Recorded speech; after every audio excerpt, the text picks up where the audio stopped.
எங்க போறீங்க நீங்க? டோர் நீ தானே சாத்துன.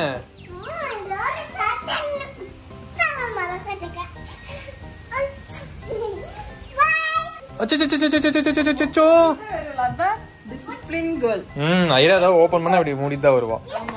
அதாவது எடுத்த இடத்துல வைப்பா. அதான் நம்ம ஐராமா.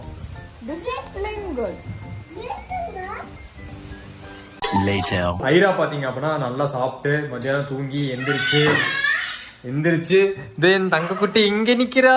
இது ஐராவோட ஒரு ஸ்பாட் இங்க நிக்கிறது. ஆமா இந்த ஸ்டூல்ல இதுதான் இருக்கு. இங்க நின்னுதான் நீங்க 3வது ட்ரெஸ் ஐரா போட்டிருக்கோம். ஏய் ட்ரெஸ் சூப்பரா இருக்கே நைட்டி. புதியதா அது? அழகிடா ஐராமா.